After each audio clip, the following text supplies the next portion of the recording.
Isang babae ang nagsabi sa front desk na siya ay isang Perez. Ang kapal ng mukha, di ba? Malakas ang boses ni Richard Domingo III habang umaalingaw-ngaw sa pasukan ng country club. Kumislap ang kanyang gintong Rolex habang iniunat niya ang mga braso sa ere. Ano susunod? Sasabihin mong sa inyo, ang lugar na to, iha? O baka tatay mo rin ang presidente? Panunukso niya. Nagtawanan ng mga tao sa paligid. Ilan sa kanila ay naglabas ng cellphone at nagsimulang mag-record. Sa may gate, nakatayo ang isang dalagitang babae nakasuot ng simpleng blusa, kupas na maong at mahigpit na hawak ang isang leather na folder. Ginoo, ako po si Ana Rosa Perez. May dala po akong mga dokumento. Dapat po akong dumalo sa board meeting ng 2:00 ng hapon. Mahinahon niyang sabi. Magalang ang kanyang tono, banayad at bahagyang nag-aatubili. Mga dokumento raw? Sabay kuha ni Richard sa folder at iniling-iling ito na parang props. Peke yan sigurado, malamang pinrint lang sa library sa kanto, pangasar niya. Ikinumpas niya ang daliri sa sentido, senyales na baliw daw ang kausap. Nagtilian ang mga tao. May tumawag ng pulis, sigaw niya. May scammer tayo rito at hindi pa magaling. Nanginginig ang mga kamay ni Ana Rosa pero hindi siya umatras. Naranasan mo na bang magsabi ng totoo pero hindi paniwalaan dahil lang sa itsura mo? Ang sumunod na mangyayari ay magpapabagsak sa lahat ng meron si Richard Domingo. 72 oras mula noon, 5:30 ng umaga, tumunog ang alarm ni Ana Rosa Perez. Tahimik ang maliit na apartment pero ramdam ang mga tunog ng kapitbahay na gumigising na rin. Dahan-dahan siyang bumangon, maliit ang kanyang kwarto pero malinis na malinis. Maayos ang pagkakaayos ng mga textbook sa mesa. May ilang debate trophies sa makitid na estante. May nakapatong na larawan ng kanyang mga magulang sa tabi ng kanyang ilaw. Sa kusina, mahina ang pag-awit ng gospel song ng kanyang lola, si Evelyn, habang nagluluto ng scrambled eggs. Nakapusod ang kanyang puting buhok. Magandang umaga, baby girl. Magandang umaga, lola. Naamoy ang bagong lutong kape. Tumalon ang tinapay mula sa toaster. Nagbuhos ng orange juice si Ana Rosa sa hindi magkatugmang baso. May exam ka sa chemistry ngayon, di ba? Tanong ni Evelyn. Nag-aral na po ako, handa na ako, sagot ni Ana Rosa, puno ng tiwala sa sarili. Ngumiti si Evelyn, bakas ang pagmamalaki sa kanyang mga mata. Si Ana Rosa ay isang top student sa Riverside Academy, puro A, buong scholarship, at siya lang ang nag-iisang estudyante sa maraming klase niya. Sumakay siya sa 6:15 na bus. 2 beses siyang magti-transfer para makarating sa kabilang bahagi ng bayan. Sa bintana, pinapanood niya ang mga magagarang SUV na dumaraan. Mga kaedad niya nakaupo sa loob, naka-earbuds, tutok sa kanilang mga screen. Pagdating sa paaralan, lumakad siya sa likod ng mataas na gate. Ang Riverside Academy ay nakakalat sa luntiang damuhan. Para itong kastilyo sa Europa. Magarbo at mamahalin ang itsura. Mga estudyante dumarating sa mga Tesla at BMW. Yumuko si Ana Rosa at dumiretso sa locker niya. Uy, Ana Rosa, bus pa rin? Tanong ni Ines Reyes, nakangiti. Mabait naman siya pero laging may kurot ang tanong. Oh, para sa kalikasan, sagot ni Ana Rosa. Tumawa si Ines at di na nagtanong pa. Alam ng karamihan na scholarship student si Ana Rosa. Alam nilang nagtatrabaho siya sa coffee shop tuwing weekend. Pero ang hindi nila alam ay ang dahilan. 5 taon na itong lihim. Ang lolo ni Ana Rosa, si Francisco Perez, ay isang makapangyarihang lalaki, hindi sa tangkad, kundi sa paninindigan at karakter. Isa siyang Latino businessman na nagtayo ng isang matagumpay na real estate empire sa panahong sarado pa ang mundo sa mga tulad niya. Noong 1968, tumulong siyang itayo ang Domingo Country Club. Malaki ang naging puhunan niya. 35% ang pagmamay-ari niya. Pangarap niya ang isang lugar kung saan mas mahalaga ang tagumpay kaysa kulay ng balat. Pumanaw siya ng 7 taong gulang pa lang si Ana Rosa. Kaunti lang ang naaalala niya, ang malalim na tawa, ang amoy ng peppermint at tabako at ang pagkarga nito sa kanya habang tinatawag siyang munting mandirigma. 5 taon ang nakalipas, nasawi ang kanyang mga magulang, Francisco Perez II at Angel Perez, sa isang aksidente sa daan. 12 lang si Ana Rosa noon. Dumating ang mga abogado, tagapamahala at tagapayo. Naging komplikado ang lahat. Nagdesisyon si Evelyn, tahimik tayong mamumuhay, Ania. Mas mainam na makita muna nila ang puso mo bago ang pera mo. Lumipat sila sa maliit na apartment. Nakasali si Ana Rosa sa Riverside dahil sa talino, hindi sa yaman. Nagsimula siyang sumakay ng bus, magtrabaho at mamuhay tulad ng ordinaryong estudyanteng kapos sa pera. Samantala, nanatiling buo ang family trust. Hindi ginagalaw, patuloy na lumalaki. Sa loob ng 3 linggo, maglalabing 8 na si Ana Rosa. Sa araw na iyon, ililipat sa kanya ang lahat. Milyong halaga ng assets, real estate, at 35% na bahagi sa club. Walang nakakaalam. Kahit siya, halos hindi na iniisip hanggang dumating ang sulat. Isang Huwebes matapos ang shift niya sa coffee shop, umuwi siya. Nakaupo si Evelyn sa mesa, hawak ang isang formal na sobre. Nanginginig ang mga kamay. Anak, basahin mo to, Ania.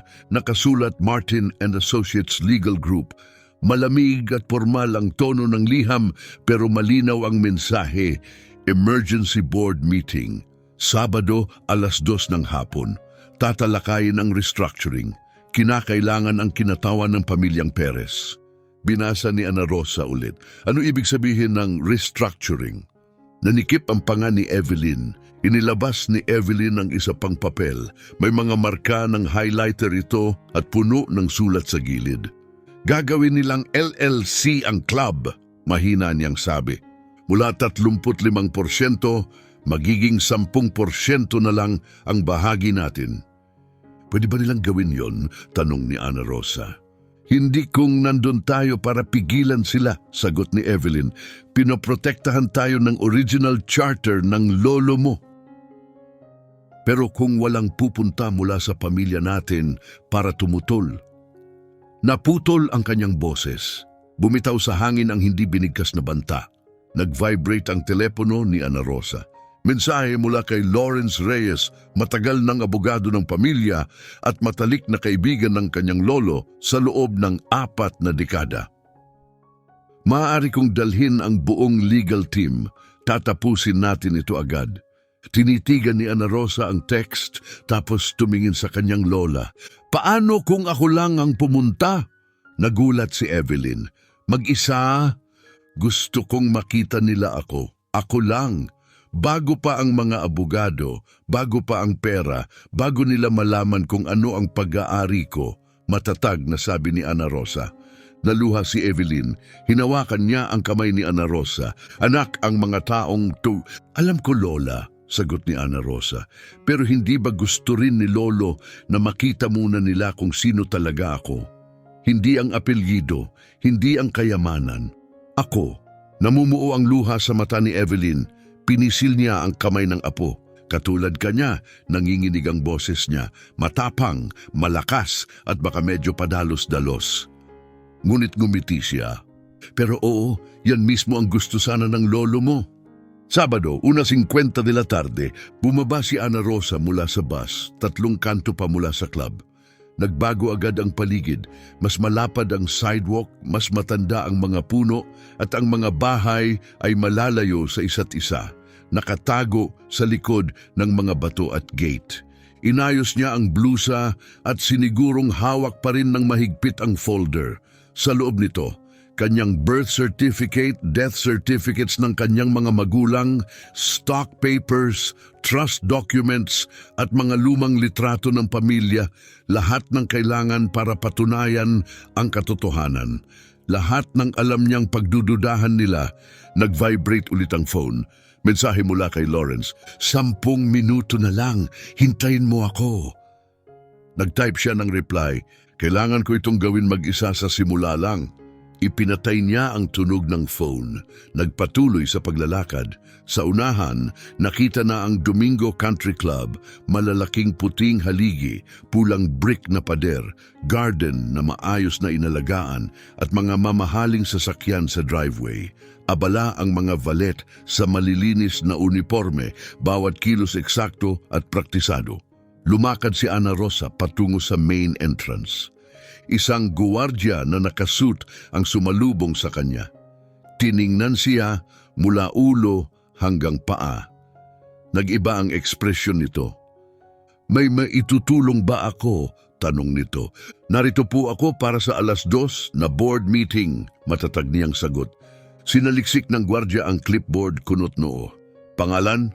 Ana Rosa Perez. Naghanap muli ito, nalilitong tumingin. Wala dito sa... Ako po ang kinatawan ng Perez Family Trust, dagdag ni Ana Rosa. Napataas ang kilay ng gwardya. Bubuka pa lang ang bibig para magsalita nang biglang lumabas si Richard Domingo mula sa restaurant. 52 anyos, kayumanggi, mukhang Pino at kumpiyansa. Naka-designer polo shirt na mas mahal pa siguro sa buong outfit ni Ana Rosa. Tumatawa habang kausap ang dalawang lalaki, hawak ang cocktail. Naamoy ni Ana Rosa ang mahal na cologne. Napahinto si Richard nang makita siya, nagpalit-palit ang ekspresyon. Unay gulat, tapos inis, at sa huli, mapangmata at mayabang. Ano to? Lumapit ang gwardya, halatang nakahinga ng maluwag. Mr. Domingo, sabi po ng dalagang ito ay narito siya para sa board meeting. Kinatawan daw ng pamilyang Perez. Tahimik, sandali lang. Pagkatapos malakas na tawa ni Richard. Ano raw, narinig niyo yon? Sabi niya, Perez daw siya. Lumapit ang mga kausap, pati ang ibang miyembro ng club. Parang nagpe-perform si Richard, tumatawa habang umiikot. Dumarami ang nanunood, nakasuot ng tennis whites, golf shirts, designer shades. May mga nagsisimula ng mag-video. Lumabas si Chloe Domingo, blonde, elegante, larawan ng mayamang klase. Nasa ulo ang sunglasses at sinipat si Ana Rosa mula ulo hanggang paa. Perez daw, sabi niya, iha, matagal ng laos ang pamilyang yan. Hindi gumalaw si Ana Rosa. Ako po si Ana Rosa Perez, apo ni Francisco Perez. Ang ama ko ay si Francisco Perez II. Namatay po sila noong 2020. Ako na lang ang natitirang tagapagmana. Lalong lumapad ang ngiti ni Richard, parang may punchline. Dahan-dahan niyang ibinaba ang baso at nagsalita. Lalong gumaganda ang palabas. Una trespassing, ngayon nagsasabi ng kwento. Nagbulungan ng crowd, may mga nagre-record, nagiging palabas na ang eksena. Lumapit si Eduardo Castillo, 35, kasosyo sa negosyo ni Richard at VP ng club. Sandali, sinasabi mong ikaw ay Perez, yung mga Perez na may-ari ng bahagi ng club na ito? 35%, sagot ni Ana Rosa.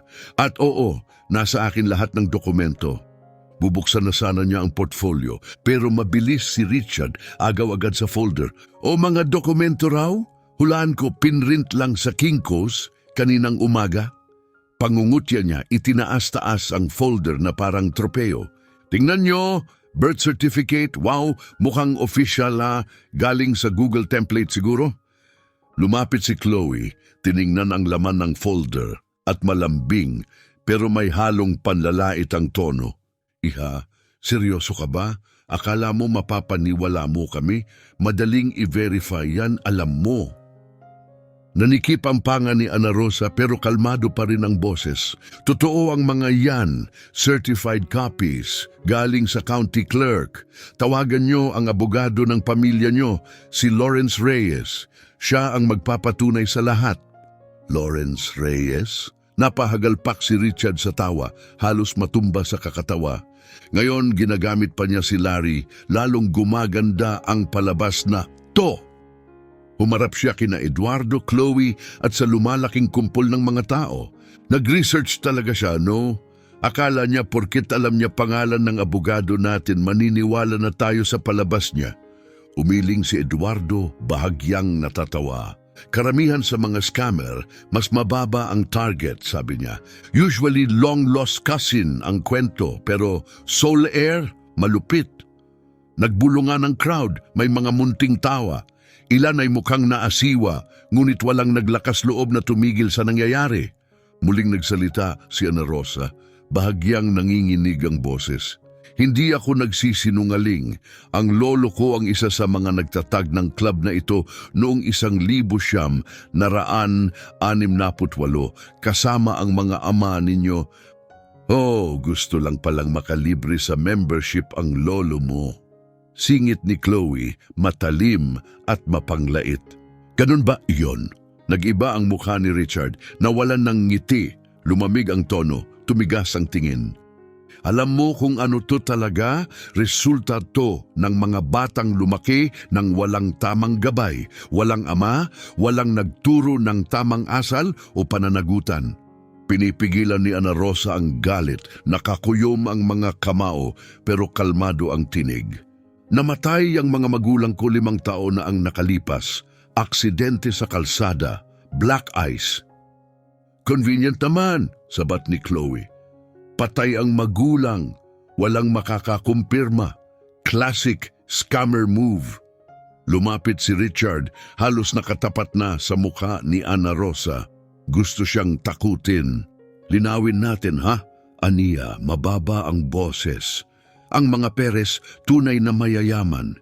Hindi sila sumasakay ng public bus.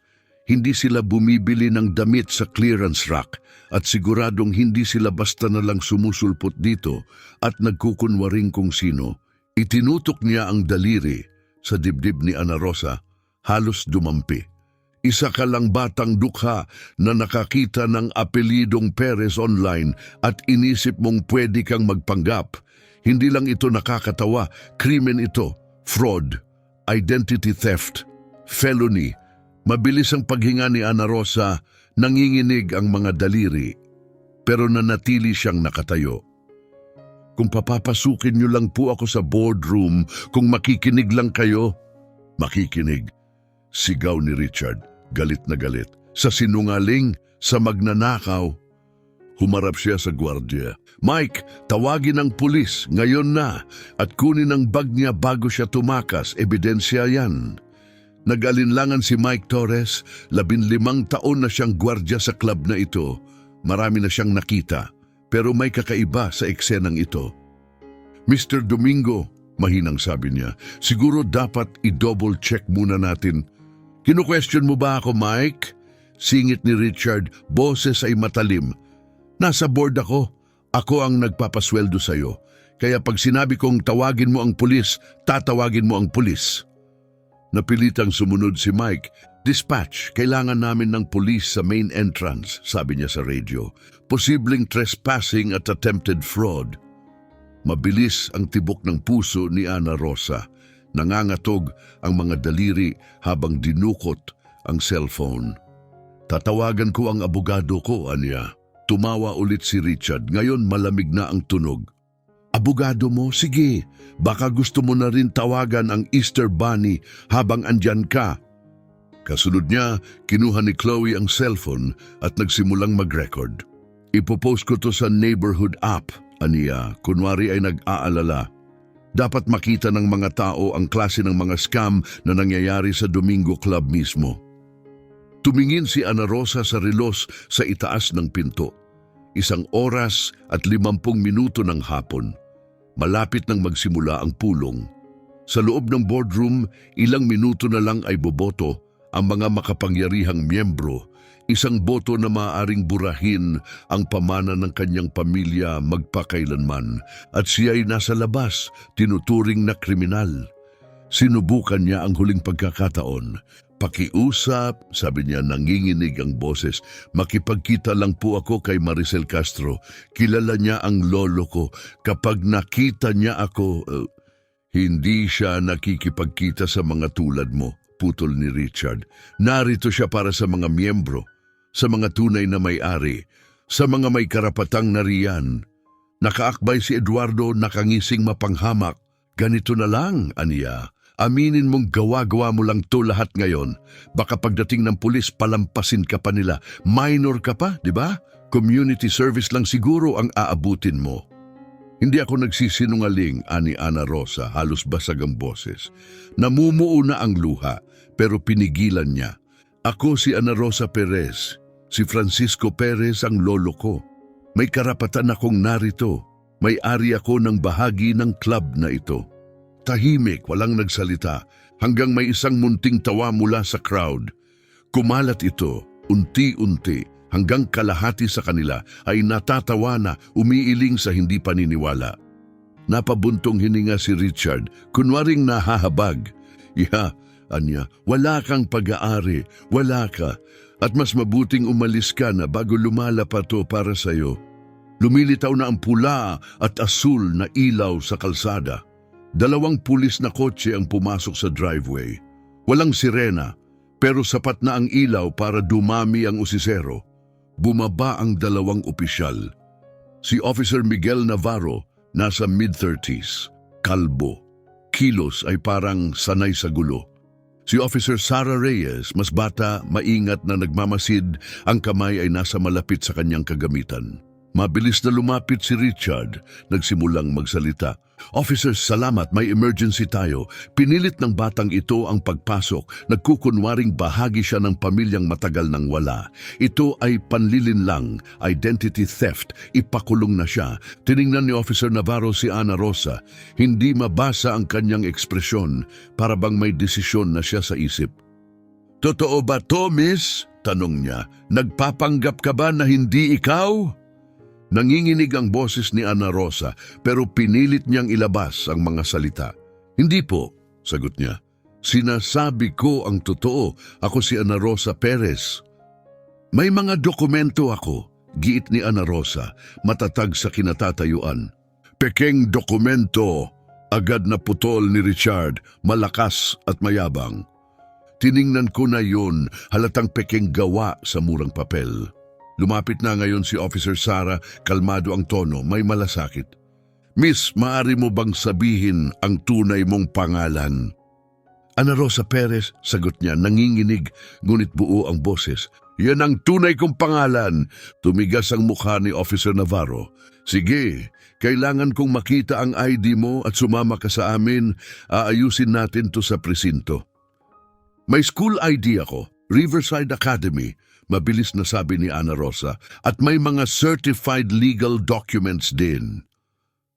Riverside, napataas ang kilay ni Chloe, biglang interesado. Yung mamahaling private school? Tiningnan niya si Ana Rosa mula ulo hanggang paa, nilalasong ngiti sa mukha. Paano nakakapasok sa ganong paaralan ang tulad mo? Academic scholarship, walang pag-aalinlangang tugon ni Ana Rosa. Oo nga pala, singhal ni Chloe. So matalino ka raw para makakuha ng full scholarship pero tanga para gumawa ng malaking krimen? Alin ba talaga? 2 p.m. umabot na ang oras. Sa loob ng boardroom, nagsimula na ang pulong nang wala siya. Desisyonan na kung ano ang magiging kinabukasan ng pamana ng kanyang lolo habang siya ay nakakulong sa labas. Walang magawa. Lahat ng itinayo ng kanyang pamilya, dahan-dahang naglalaho sa mga kamay niya. Lumapit si Navarro, bumigat ang hakbang sa marble na driveway. Tumalikod ka, ilagay ang mga kamay sa likod. Natigilan si Ana Rosa, nanlaki ang mata sa gulat. Ano? Bakit? Ikinukulong ka pansamantala habang iniimbestigahan, sagot ni Navarro. Kailangan kang ikulong para sa seguridad ng lahat habang sinusuri ang mga aligasyon. Wala akong ginawang masama, giit niya. Sinasabi ko ang totoo. Maingat na nagtaas ng kamay si Sarah. Kalma lang, miss, hindi makakatulong ang pagiging emosyonal. Hindi ako emosyonal, maring tugon ni Ana Rosa. Inaakusahan niyo ako ng walang basehan. Lumapit si Navarro sa likod niya, inabot ang kanyang mga pulso. Ang korte na ang magpapasya. Sa ngayon, makipagtulungan ka na lang. Instingtibo ang kilos ni Ana Rosa. Napaatras ng bahagya, hindi para tumakas, kundi dahil sa biglaang takot. Hindi ako lumalaban. Ginagamit ko lang ang karapatan ko sa ilalim ng Fourth Amendment. Walang basehan para arestuhin ako. Napahalakhak si Richard. Narinig niyo yon? May constitutional rights pa raw siya. Siguro pinanood lang yan sa TV courtroom drama. Lalong lumapit si Chloe, tuwang-tuwa, habang nagre-record sa kanyang cellphone. Ang ginto nito, bulong niya, ipapakalat ko to delusional teen thinks she owns a country club. Instant viral. Umiling si Eduardo ng iinis ng ngiti sa labi. Alam mo kung anong mas malungkot? Siguro naniniwala na talaga siya sa kwento niya. Ganyan ang hitsura ng delusyon. Hinawakan ni Navarro ang mga braso ni Ana Rosa at ikinadena ang mga pulso sa likod. Sumakit ang balat niya sa lamig ng bakal. May karapatan kang manahimik. Nag-blur ang lahat. Tumibok ng malakas ang puso niya, binura ang mga susunod na salita. Halos di niya marinig ang Miranda warning. Paligid niya ay puno ng cellphone, mga nakatutok na tila sandata, puno ng panghuhusga ang mga mukha. Papaliit ng papaliit ang bilog. Isang eksenang inuukupa ng hiya. Si Sarah ay yumuko at pinulot ang nahulog na portfolio. Ito ba ang bag? Tanong niya. Oo, ebidensya, mabilis na tugon ni Richard. Puno ng peke, baka may fake ID pa yan. Binuksan ni Sarah ang bag at sinimulan ng pagsiyasat. Isang birth certificate, luma at dilaw, may nakalitaw na seal. 2 death certificates, Francisco Perez II at Angel Perez. Dated March 2020. Stock certificates nakaimprenta sa makapal at mararangyang papel. Nakalagay, Perez Family Trust, 35% pagmamay-ari, Domingo Country Club. Mga larawan, itim at puti, kulay, mga imahe mula sa iba't ibang henerasyon. Natigilan si Sarah, kumunot ang noo, lumilitaw ang alinlangan. Miguel, parang totoo tong mga dokumento, aniya. Mabilis na sumingit si Richard. Naku, kahit sino pwedeng magpanggap ng ganyan ngayon. Photoshop, laser printer. Kaya kong gumawa niyan sa isang oras. Di man lang tumingin si Navarro. Hayaan nating ang forensic ang mag-validate, madaling mag-fake ng high quality ngayon. Nakaposas pa rin si Ana Rosa, pilit umiikot ang mga pulso. Basag ang tinig. Hindi yan peke, tawagan niyo ang county clerk. Tawagan ang State Business Registry, si Lawrence Reyes, siya ang magpapatunay. Tama na, sigaw ni Navarro. Huminto ka na, pinalalala mo lang ang kalagayan mo. Hinila niya si Ana Rosa palapit sa police car, masakit ang pagkakahawak. Sa kabilang driveway, sa likod ng salaming pintuan at malinis na mga hedges, tuloy-tuloy ang board meeting. Hindi man lang nabahala. Sa ikalawang palapag ng Domingo Club, nagniningning ang boardroom sa liwanag ng araw at polished wood. Tanaw mula sa mga malalawak na bintana ang golf course. Ang mahaba't mabigat na mesa ay napapalibutan ng mga leather na upuan. Sa mga dingding, nakasabit ang mga oil portraits ng mga tagapagtatag, mga makapangyarihang mukha. Isa sa mga iyon ay si Francisco Perez, puti na ang buhok, dignified, mabait ang mga mata at may mahinhing ngiti. Sa ulo ng mesa nakaupo si Maricel Castro, 63 anyos, maayos, nakaperlas, may salamin sa mata. Sanay na sanay sa pamumuno ng pulong, walang naiiba ngayon. 11 board members ang naroon, isang upuan lang ang bakante. Sa harap nito ay may nami-plate, Perez. May manipis na patong ng alikabok dito. 5 taon ng katahimikan, 5 taon ng alikabok. Tahimik ang hangin sa loob ng boardroom nang tumikhim si Rodrigo Ortega, pinakamalapit na kaalyado ni Richard, isang tusong real estate mogul, laging bihis kahit weekend.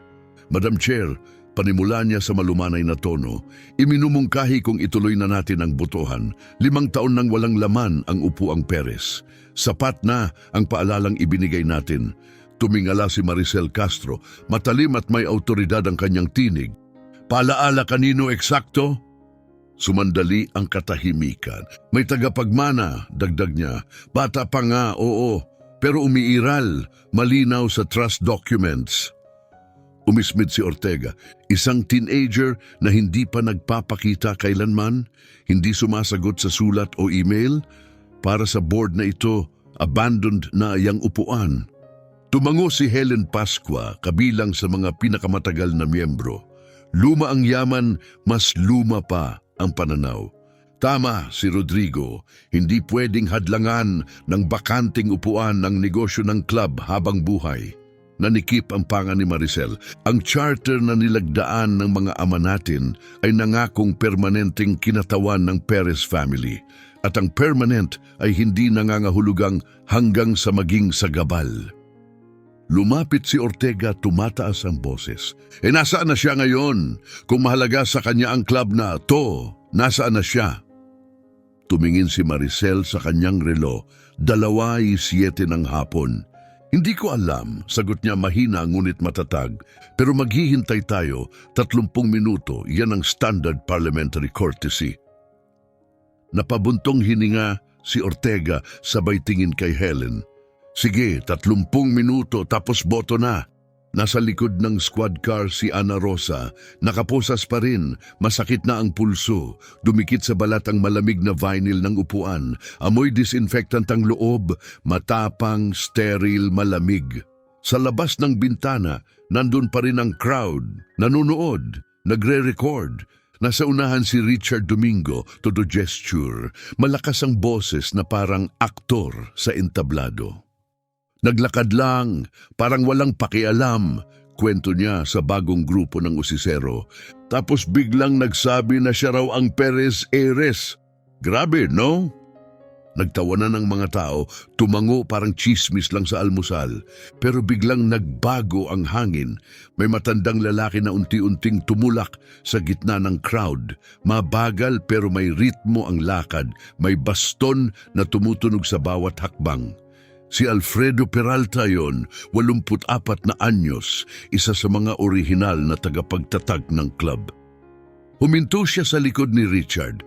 Pumikit ang mga mata, sinipat ang pulis na kotse. Ano bang kaguluhan dito? Tanong niya, mahina pero may laman.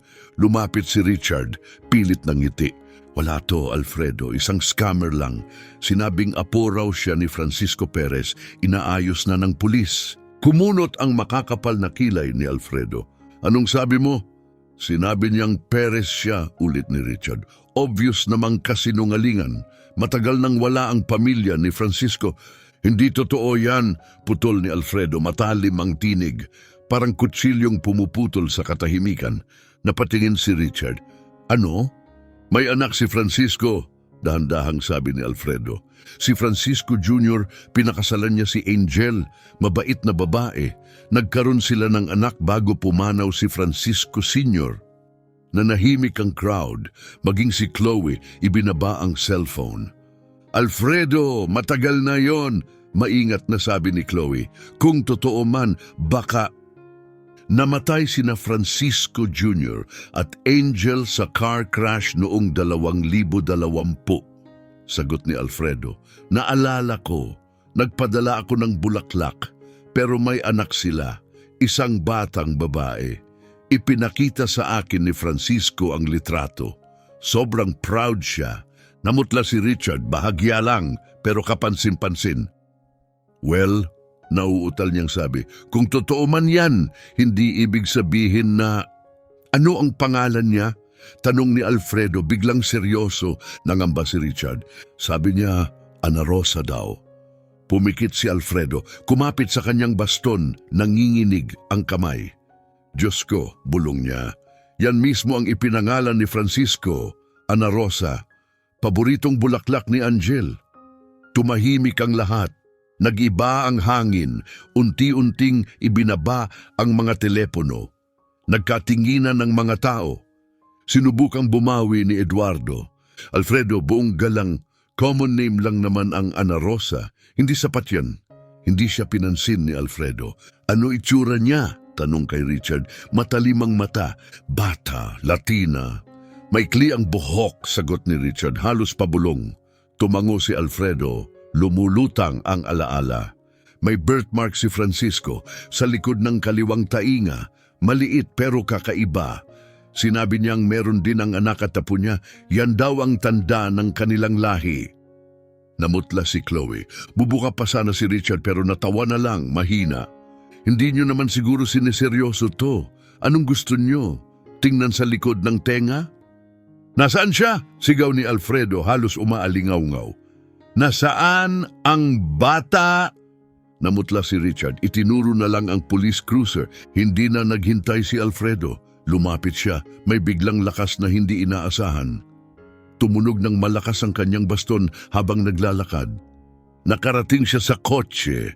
Sumilip sa salamin. Nakatitig si Ana Rosa. May luha sa pisngi. Pero buo pa rin ang dignidad. Diretso ang likod. Mataas ang baba, matibay ang tingin. Para siyang si Francisco mismo. Nandun si Officer Sara, tahimik. Humarap sa kanya si Alfredo. Officer, kailangan ko pong tingnan ang likod ng kaliwang tenga niya. Tumingin si Sara kay Navarro. Kumindat ito, parang nagkibit balikat. Maingat na binuksan ni Sara ang pinto ng kotse. Lumuhod. Miss, mahinahon niyang sabi, kailangan ko lang pong tingnan ang likod ng kaliwang tenga mo. Sandali lang. Tumango si Ana Rosa. Walang imik. Inikot ang ulo. Maingat na inangat ni Sara ang kanyang buhok sa batok. Sa likod ng kaliwang tainga ni Ana Rosa, lumitaw ang isang maliit na hugis, gasuklay na birthmark. Reddish-brown ang kulay, eksaktong nasa lokasyong sinabi ni Alfredo. Nanlaki ang mga mata ni Officer Sara sa pagkagulat. Miguel, tawag niya ng mahina, nandyan nga ang birthmark eksakto sa sinabi niya. Lumapit si Officer Navarro, isang tingin lang at nagbago na ang ekspresyon niya. Mula sa tiyak at matigas, unti-unting naging alanganin. Pumasok ang duda.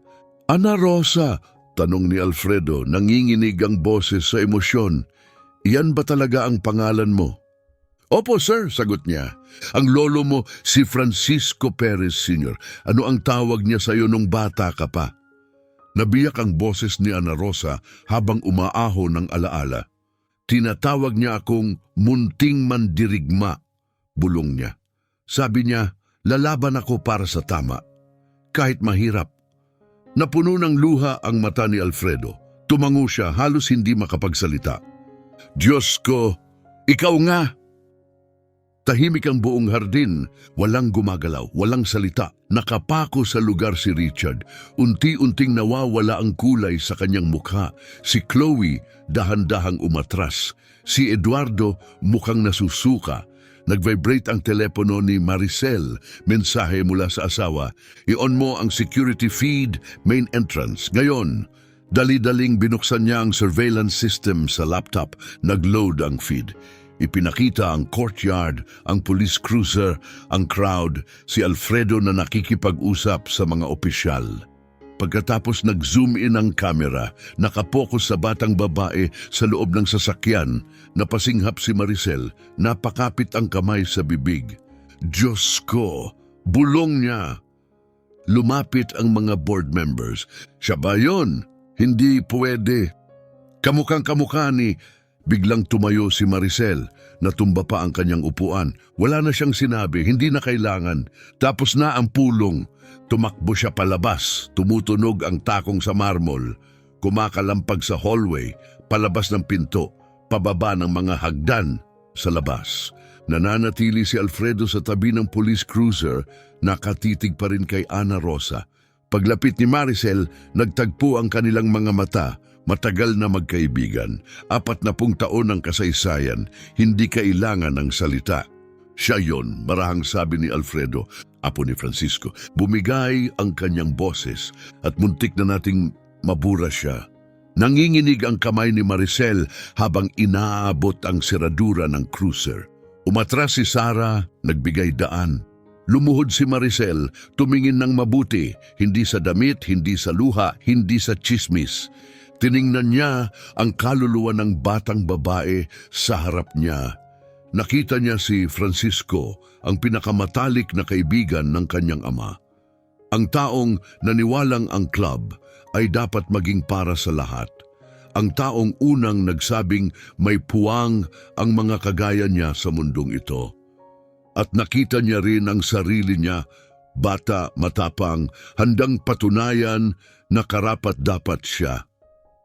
Ana Rosa, halos pabulong, nasabi ni Maricel, "Iiha, patawad, sobrang patawad." Dito na bumigay si Ana Rosa, bumuhos ang lahat ng bigat, umiiyak siya, humahagulgol. Hindi sila nakinig, iyak niya. "Sinabi ko ang totoo, paulit-ulit, pero walang naniwala." Lumingon si Maricel sa mga pulis, tinig niya ay parang palasong matalim. "Alisin niyo ang posas, ngayon na." Nagmadaling kumuha ng susi si Sarah, kumalansing ang bakal. Malaya na ang kamay ni Ana Rosa. May pulang marka sa kanyang mga pulsuhan. Tinulungan siyang bumaba ni Maricel. Mahinang niyakap, inalalayan. "Patawad," ulit niya. Patawad talaga. Tahimik ang crowd. May nagre-record pa rin, pero wala nang tumatawa. Hindi pa rin gumagalaw si Richard. Ang mukha ay puno ng takot at pagkataranta. Dumating ang itim na Mercedes. Sumirit ang gulong, isang itim na Mercedes S-Class ang huminto sa harap. Bumukas ang pinto. Lumabas si Lawrence Reyes. 52, 3 pirasong suit, leather briefcase. May 2 kasamang abogado. Mabilis niyang sinuri ang eksena, ang pulang pulso ni Ana Rosa, ang mga pulis, ang crowd, ang luha sa mukha ni Maricel. Tumigas ang mukha, walang sigaw, pero parang palaso ang bawat salita. "Sino ang nagposa sa kliyente ko?" tanong niya. Lumapit si Navarro, alanganin. "Sir, may tawag kasi kami." "Tungkol saan?" putol ni Reyes. Sa isang dalagitang nais pumasok sa board meeting ng club na pag-aari ng kanyang pamilya. Humarap siya kay Ana Rosa. "Nasaktan ka ba?" "Hindi po." "Binasa ba nila ang karapatan mo?" "Oo." "Nagbigay ka ba ng pahintulot para hanapan?" "Hindi." Tumanggi ako, pero ginawa pa rin nila. Tumango si Reyes, humarap kay Navarro. "Unlawful detention, unlawful search, paglabag sa 4th Amendment. Sa Lunes, aasahan ko ang badge mo." Nagsalita si Sarah, mahina ang boses. "Sir, sinabi kasi sa amin na nagpapanggap siya." "Sinabi ng sino?" Lahat ng ulo na palingon kay Richard. Binuka ni Richard ang bibig, walang lumabas. Lumapit si Reyes. Bawat hakbang ay may bigat. Tumigil sa harap mismo ni Richard. "Ikaw ang tumawag ng pulis para kay Ana Rosa Perez, apo ni Francisco Perez Sr., nag-iisang tagapagmana ng Perez Trust, may-ari ng 35% ng club na ito." Tinigil niya saglit. "Siniguro mo ba ang pagkakakilanlan niya?" Namutla si Richard. "Hindi siya mukhang..." Lumapit si Reyes, nagbaba ng boses, mas delikado kaysa sa sigaw. "Ituloy mo, sige. Sabihin mo kung anong ibig mong sabihin sa mukhang." Walang masabi si Richard. Binuksan ni Reyes ang kanyang briefcase. Kinuha ang isang makapal na folder. Certified Birth Certificate. Ana Rosa Marie Perez, April 7th, 2007. Death Certificates. Francisco Jr. at Angel Perez, March 2020. Car accident. Inilatag ang iba pang dokumento, lahat may seal, lahat legal. Trust documents, Ana Rosa Marie Perez, nag-iisang beneficiary. May inabot ang associate niya, isa pang folder. Stock ownership certificates, 35% ng club, hindi na ibenta, hindi na ilipat. Inilatag ni Reyes ang mga ito sa hood ng police cruiser, isang pader ng katotohanan. At ito, huling papel, liham mula sa club, 2 linggo pa lang ang nakalilipas. Inaanyayahan si Ana Rosa na dumalo sa emergency meeting ngayong araw. Humarap siya kina Richard, Chloe at Eduardo. Alam ninyong darating siya, kayo mismo ang nag-imbita at nang dumating siya tinuya ninyo, itinuring na kriminal. Ibinaling ni Chloe ang tingin, si Eduardo palapit na sa kotse. Sinabi ko kay Richard na i-double check, sinungaling niyang sabat.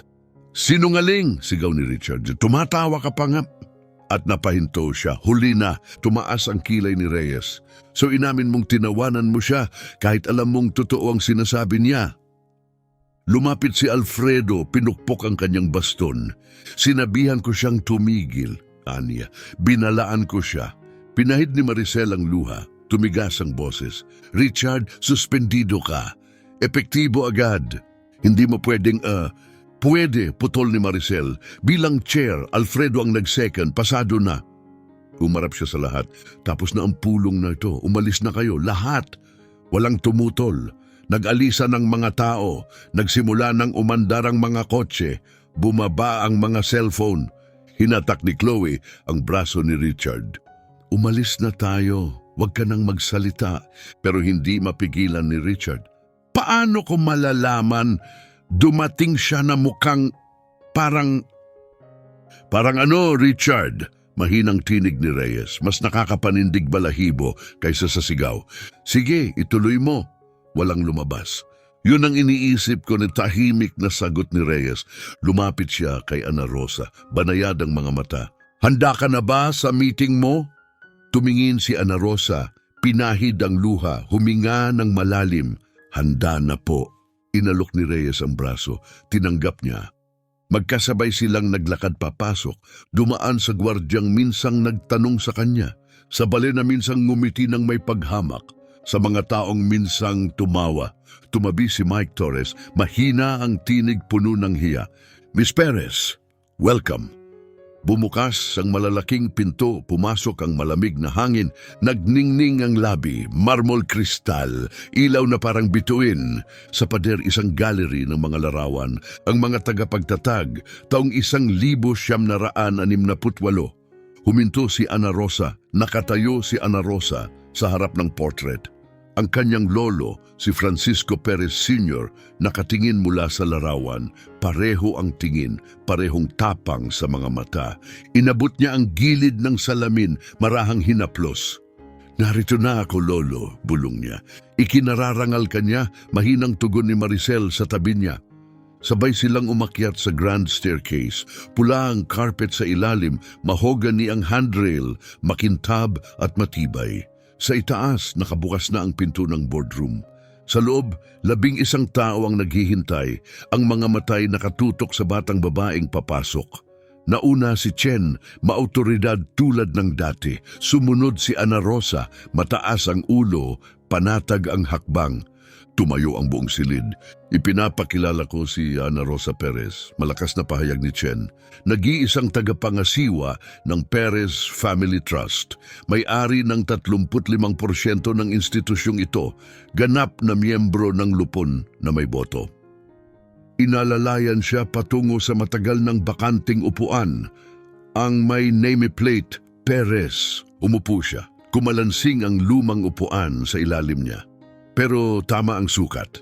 Wala nang alikabok. Namumutla si Rodrigo Ortega, tahimik si Helen Pascua.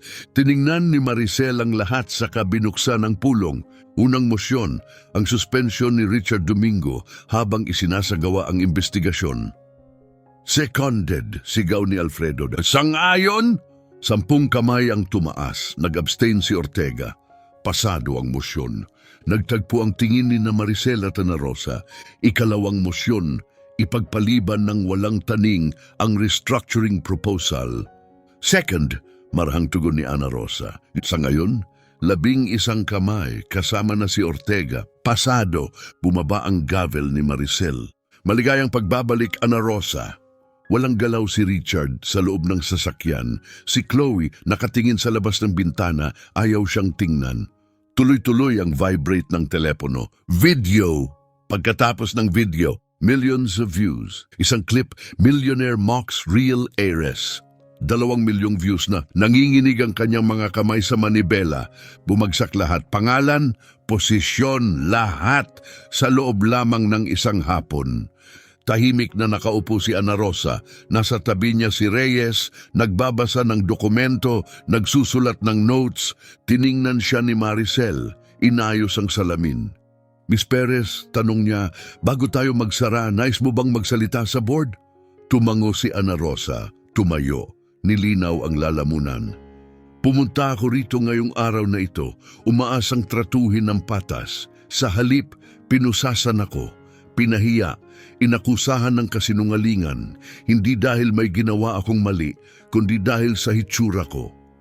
Kalma ang tono, walang galit. Katotohanan lamang. Tinulungan ng lolo ko na itayo ang club na ito. Naniwala siyang mas mahalaga kung ano ang pinaninindigan mo kaysa sa itsura mo.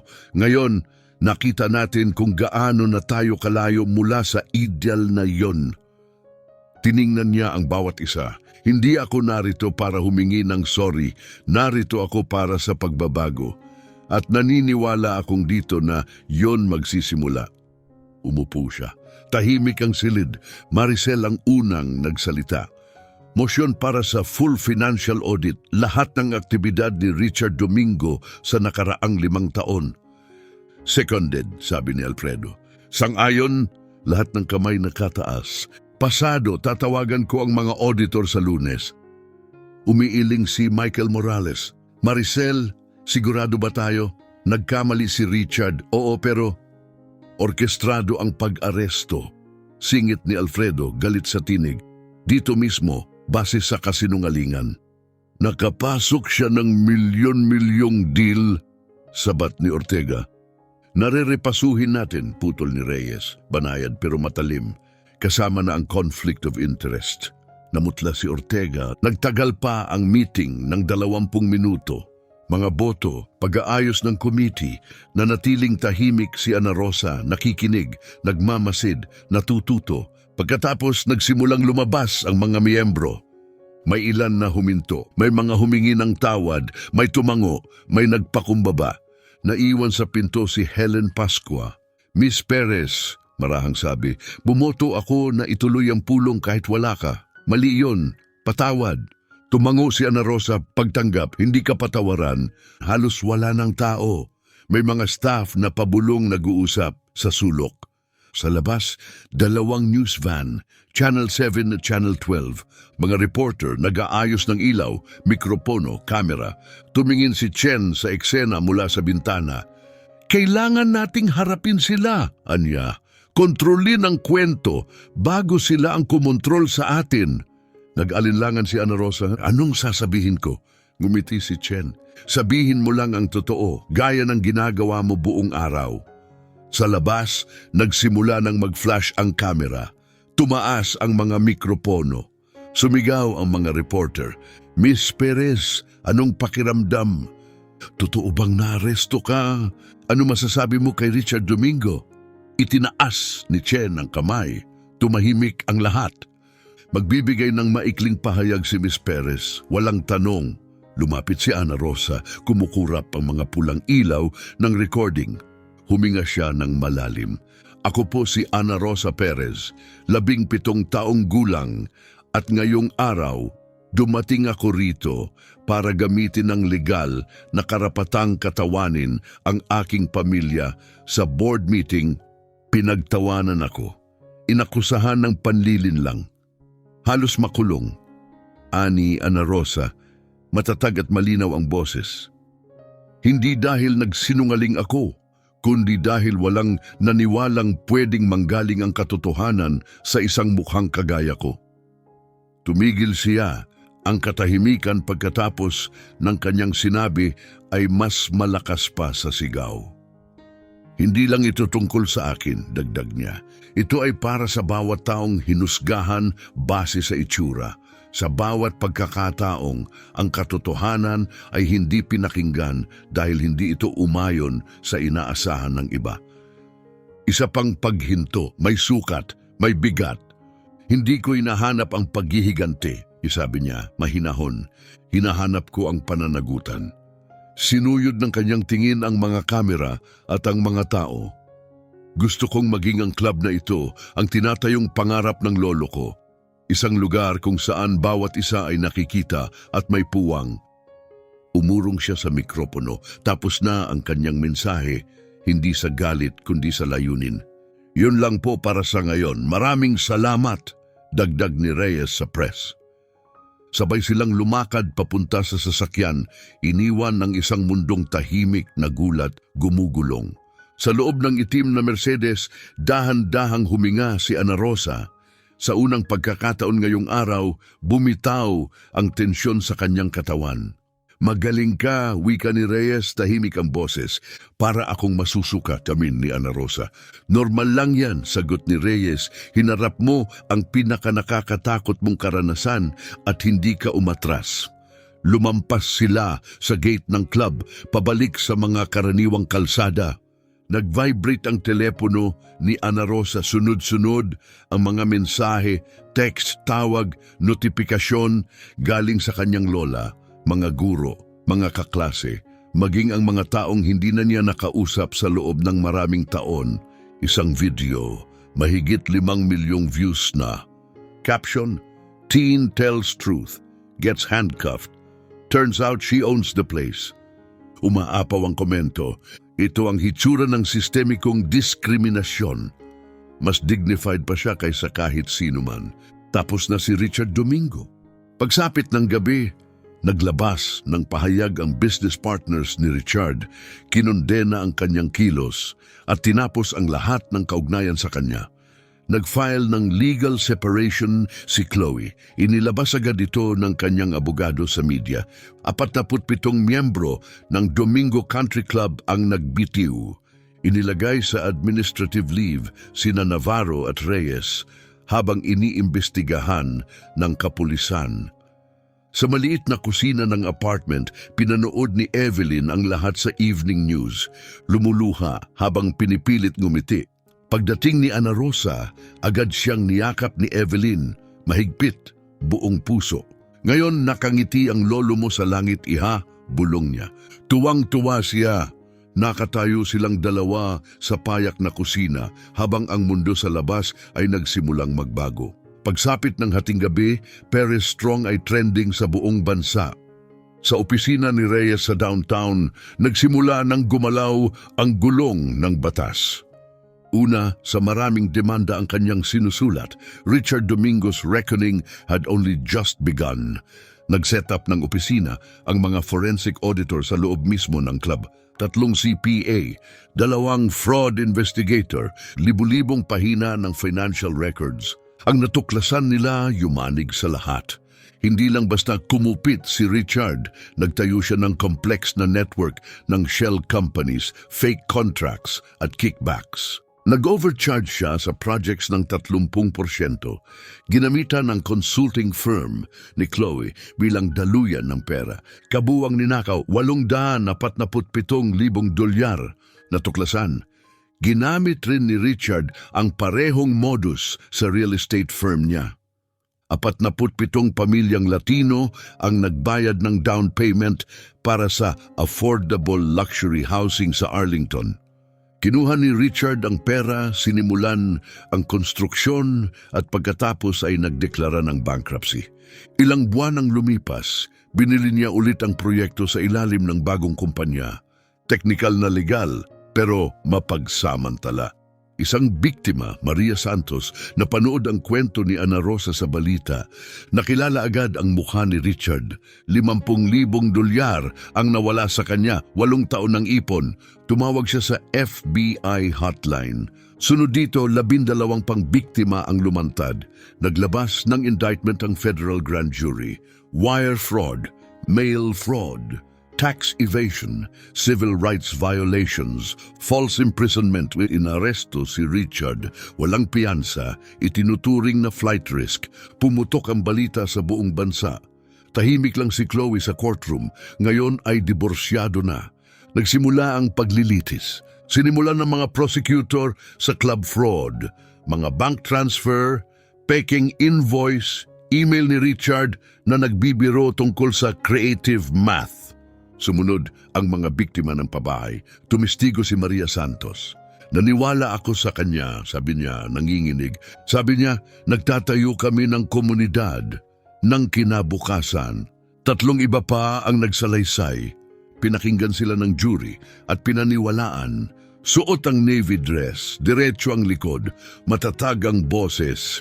Isinalaysay niya ang mga nangyari noong Sabado.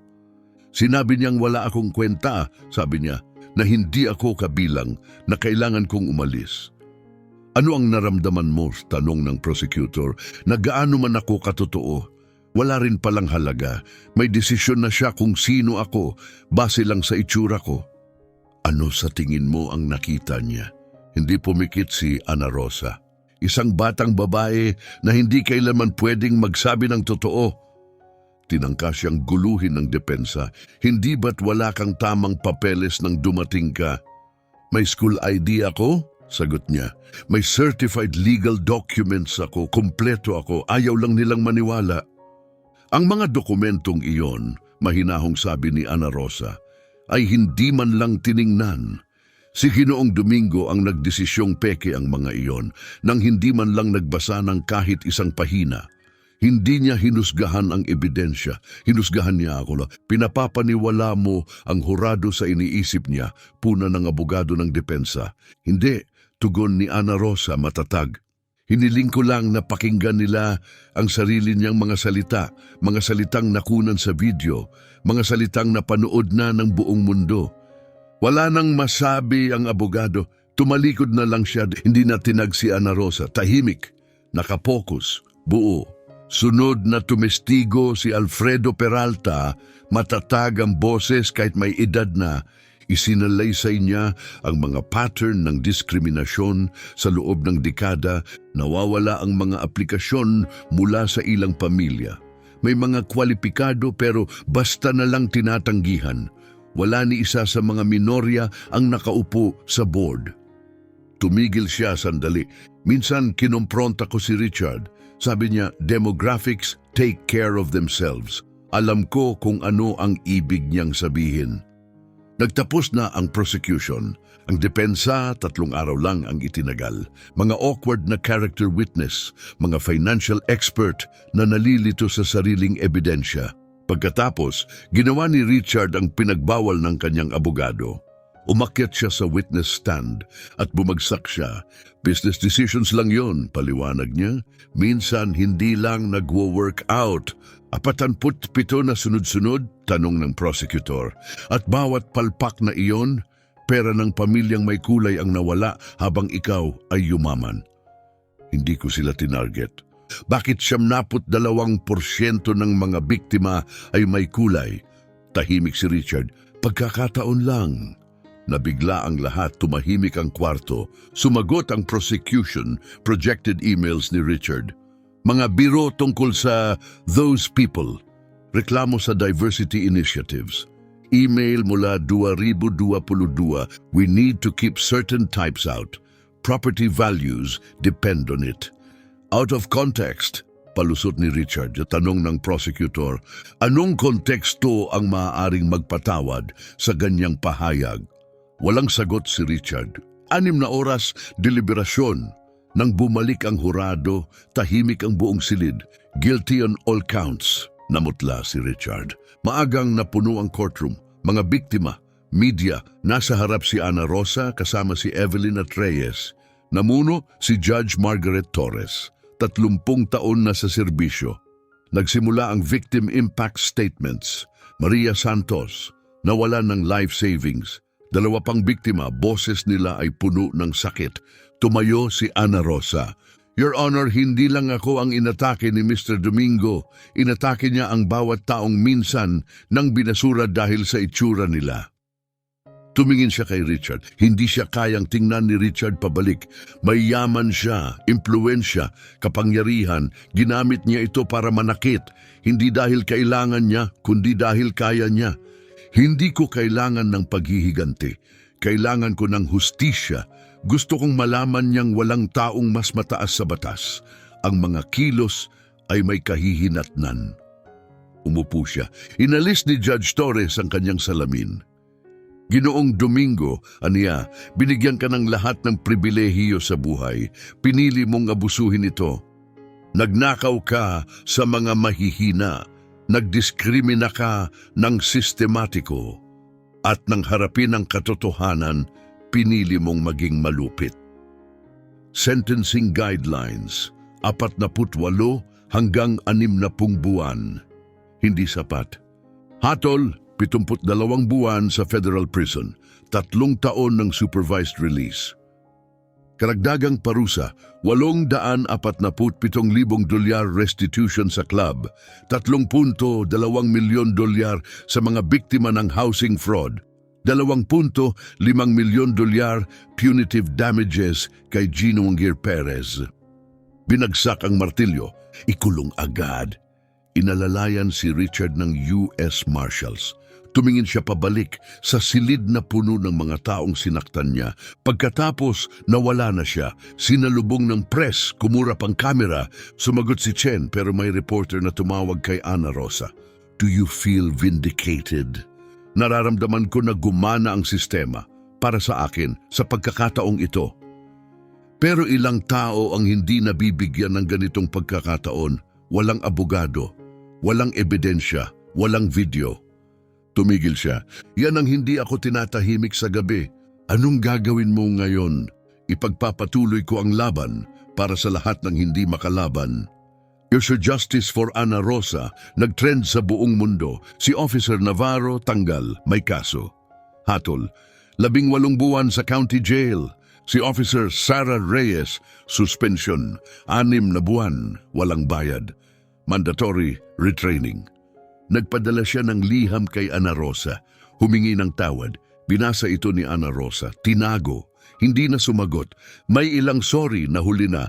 1,500,000 dolyar settlement mula sa kapulisan. Mandatory bias training, bagong oversight committee, civilian review board na may tunay na kapangyarihan. At sa wakas, nagsimula na ang pagbabago. Nagbayad ang Domingo Country Club ng 750,000 dolyar sa civil settlements. Itinatag ang bagong oversight committee para ipatupad ang anti-discrimination policies. Naipasa ang board diversity requirements. Itinatag ang Francisco Perez Scholarship Fund, isang pamana na ngayon ay nakaugnay sa pagkakapantay-pantay, hindi sa pagbubukod. Si Chloe Domingo, na ngayon ay Chloe Henderson muli, ay nagsimulang mag-volunteer sa mga civil rights groups. Sinisikap buuin ang kanyang imahe at ang kanyang sarili, parehong nasira at mahirap buuing muli. Si Eduardo Castillo, dati matalik na kaalyado ni Richard, ay tumistigo laban sa kanya kapalit ng immunity. Pero bumagsak ang negosyo niya, wala nang gustong makipagtrabaho sa kanya. Wala na ang kanyang reputasyon. Nagbago, dahan-dahan, masakit. Pero may layunin. Dumating ang mga bagong miyembros, bagong mukha, bagong boses na diversify ang board, ang inclusivity, hindi na lang retorika, kundi realidad. Si Maricel Castro na natiling chair, ginawa niyang misyon ang pagtatapos ng sinimulan ni Francisco Perez. Isang club kung saan mas mahalaga ang merito kaysa sa apelyido. At sa isang federal prison sa West Virginia, nagsilbi si Richard Domingo ng kanyang sentensya. Isinantabi, nakalimutan, isang relikya ng lumang mundo, isang mundong wala na. Tulad ng nararapat, si Ana Rosa Perez, ngayon ay 18 taong gulang, ay naglalakad sa Harvard Yard. Kumakaluskos ang mga dahon, kumikislap ang araw sa pulang bricks. Freshman sa Harvard Law, top 5% ng klase, matatag, masigasig, may apoy pa rin sa puso mula 1 taon na ang nakalipas. Sa kanyang kaarawan, inilunsad ang The Perez Foundation. Pinundohan ng 5 milyong dolyar mula sa legal settlements, misyon, magbigay ng libreng legal aid sa mga biktima ng diskriminasyon, magtatag ng scholarship para sa mga estudyanteng may talento ngunit kulang sa pagkakataon. Sa unang taon pa lang, 150 scholarship granted. 47 legal victories, 12 ng buhay ang nagbago. 40% ng miyembro ay people of color. 3 board members mula sa Minoria na ipinangalan ang Francisco Perez Memorial Hall. May mga larawan at kwento ng kanyang buhay. Nabuhay muli ang kanyang bisyon. Si Maricel na natiling pangulo, hindi lang pinarangalan ang kaibigan, pinarangalan niya ang hustisya. Si Alfredo Peralta, ang tumindig nung pinakamahalaga, pumanaw ng payapa noong Agosto. Nagiwan siya ng 500,000 dolyar sa foundation ni Ana Rosa. Kasama ang liham, Ana Rosa, patawad kung hindi ako nagsalita ng mas malakas. Magsalita ka para sa akin ngayon. At ginagawa niya. Araw-araw, 18 buwan na sa sentensya si Richard Domingo. Walang dumadalaw. Umalis na si Chloe. Nagpalit ng apelido ang kanyang mga anak. Nagtatrabaho siya sa library. Nagwawalis, nagsasaayos ng libro. Mga trabahong dati minamaliit niya. Walang pagsisisi, walang pagbabago. Early release, malabo. Patuloy siyang nagkukunwaring inosente. May mga taong kailanman ay hindi natututo. Nasyonal ang epekto. 3 estado ang nagpasa ng Perez Acts. Pinatibay ang proteksyon laban sa diskriminasyon. Libo-libong kapulisan ang nagpatupad ng mandatory bias training.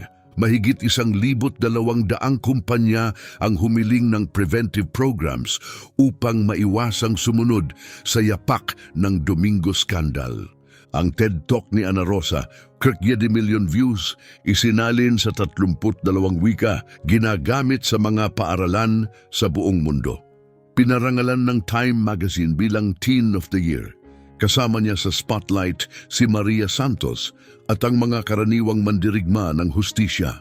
Sa isang malamig na gabi ng Disyembre, nag-video call si Ana Rosa sa kanyang lola. "Kumusta ka, ha? Pagod," ngiti ni Ana Rosa. "Exam sa constitutional law bukas." "Kaya mo yan," sagot ni Evelyn. 81 taong gulang, matatag, maliwanag ang mga mata. "Lola, sa tingin mo ba masaya si Lolo?"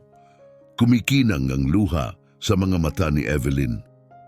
"Anak, masayang-masaya siya. Ramdam ko siya sa bawat salitang binibigkas mo.